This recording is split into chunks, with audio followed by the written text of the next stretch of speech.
What is happening, guys? 2016 is pretty much over. Today is New Year's Eve.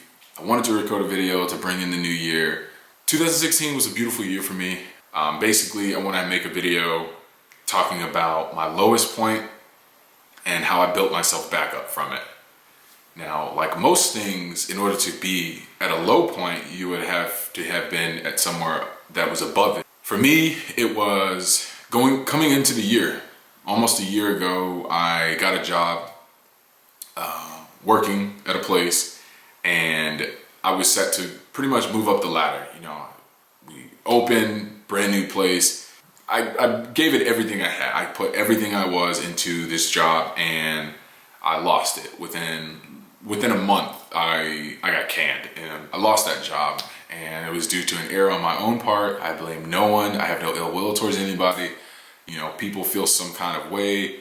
People express themselves in their own way, I guess, and those actions carry over to other people. So I took away a lot from that situation, how to conduct myself more professionally, and you know, there's a time and a place for everything. It's pretty much what I got from it. After that, pretty much things just went downhill. I started feeling bad for myself. Thinking, you know, where am I gonna go? I'm trying to do this. I was in school prior to this. I was put on academic suspension because of my grades, and I didn't really know where I was going.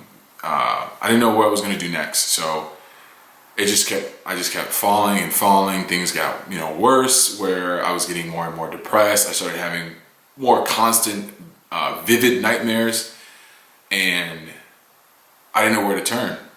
And for me, you know, I have my religious background and my belief system and my faith, and I hold that near and dear to me. But you know, there's some things in life, when life hits you and you don't know, even that seems to be ineffective to build you back up to a point to where you can keep going. You can endure, you know, these new trials and tribulations that come up. And I got to a point where, you know, I had gotten an argument, and you know, from that argument with this person, it didn't affect me to the point to where things escalated to what happened next, but it was just kind of something that opened my eyes to who I was, and I didn't like what I saw. I was like looking in a mirror after that, and I didn't like who I was looking at. And what I did next, I went to my car. You know, I like to drive. I was gonna go to Laguna Beach and go up to the top of the world over there. That was a place that's very meaningful to me. As soon as I got out of the Marine Corps, I went straight there. That night I went there, and I just looked out, and I told myself, you know, from that point on, you know, the world is my oyster. You know, I have the world in the palm of my hand, and I'm never gonna let go. I'm just gonna keep going. I'm just gonna keep moving forward. I'm gonna make things happen for myself. So I made that promise to myself, and here it is 2 years later. So I just kind of asked myself, like, what am I gonna do? So I was gonna head down to Laguna Beach and kind of clear my thoughts and remember that promise I made myself, and you know, just kind of keep pushing. And you know, that's what I thought I was gonna do. But as soon as I got to my car and I sat down, I let my car warm up, and I just kind of was letting everything wash over me. I was trying to call people to talk to. I was calling my boys back home, my brothers, and you know, nobody was answering. I was just sitting there, and I've had thoughts of taking my life before. I really have. And so this is nothing. It was nothing new. But in that moment, I really felt different. It was a different feeling. It was like no hope for tomorrow, you know, full dark veil covering my eyes. I couldn't, like, being pulled into this black hole of ultimate depression, if you will. And that was it. You know, at that moment, I had no want to see tomorrow. I had no goals anymore, no ambition to do anything. I just said, you know, I'm gonna sit in my car, I'm gonna close the garage door, with the exhaust gases, and it was nighttime, so the chances of somebody showing up, I had pretty much a full tank of gas. And that was pretty much where I was. And I mean, it was the reason why I am here today, if that makes sense. From that moment, I gave myself a choice. I said, you can go left or you can go right. And I made a decision. I don't know which way I went, because either way has its consequences. Be it I take my life and that's it, and I endure whatever happens afterwards, or I pursue life and I bear and I deal with every new hardship, every new rough patch, every new argument, every new fight, every new anything that could be bad, and I live through it. I live that, and that for me was like sobering.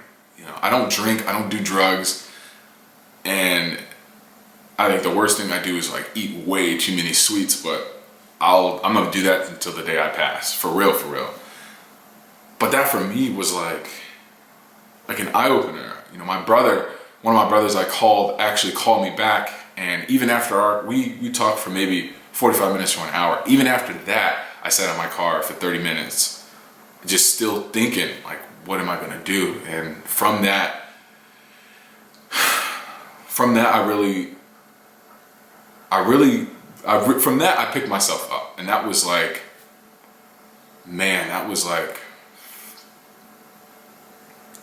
February, March 2016, and I'm still here. New Year's Eve, about to tomorrow, couple hours, less than 8 hours is going to be January 1st, 2017. A lot has happened, since that huge bomb, of who I am, Jerome Love, all of that, like, aside, 2016 was huge for me. I went from that to going back to school, to bettering my relationship, to building the table that I'm actually shooting this video from, to getting a new camera, to getting a new computer, to starting YouTube, to playing the game I've been waiting for a long time, and having the opportunity to stream it on my channel and build so many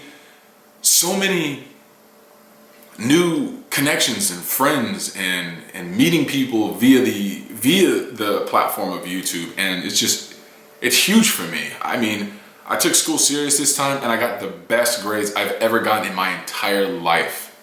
I got straight A's, and that was huge for me. Like I felt unstoppable. And I'm within myself, within my own right, I'm unstoppable. No one in the world can tell me otherwise.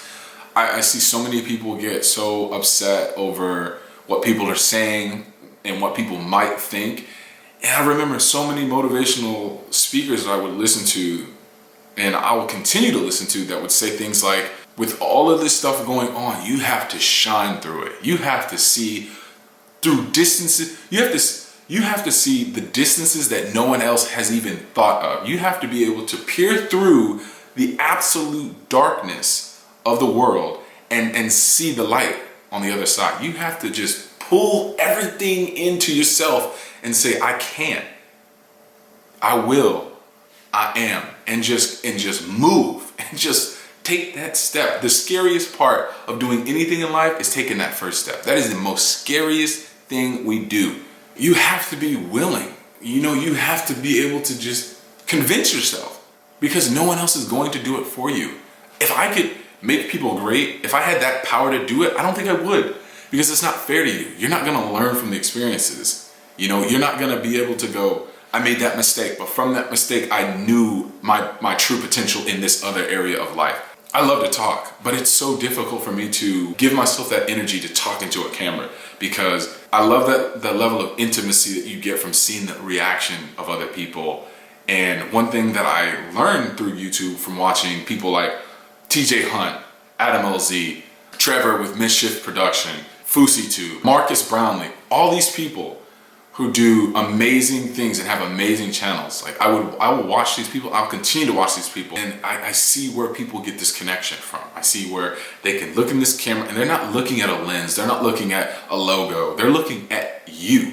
They're looking at the community, the people that view the videos and help them build themselves up to levels that we didn't even know existed years prior. So I'm always going to be trying to do things that are going to be innovative for me. You know, people might say, oh, I've seen that before. You didn't see it how I saw it, which is the beauty of life. There are so many different elements to one situation that we can never possibly envelop. 2017 is going to be an amazing year. So far, I have a lot of things planned. I have things I want to do for the channel, things I want to make for the channel, things that I want to do to give back to people. And I hope to be able to cram all of it into next year, the next year after that, the year after that, and just until whenever. Until either YouTube is gone, until either I'm gone, until either people just are saying like, Jerome, either you go do something else somewhere else so we can help you and we can carry over and do that over here, or whatever. I don't know what's gonna happen in life. No day is promised, but with every moment that I do have, I'm gonna do it, building myself up. So yeah, with all of that being said, from my high in the beginning of the year to my low point to where I almost took my life to where I am now, which is doing YouTube, doing my gaming stuff, doing my car build, and just doing things that make me a better me. You know, with all of that encompassed in 2016, I say goodbye. Goodbye, 2016.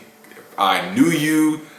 You were fun. It's been real. I don't want to see you ever again. Get out of my life. Stay in my memories, but don't ever come back. Don't call me. Blase, blase, all that good stuff. Thank you for joining me for this video. Give it a thumbs up if you liked it. Give it a thumbs down if you didn't like it.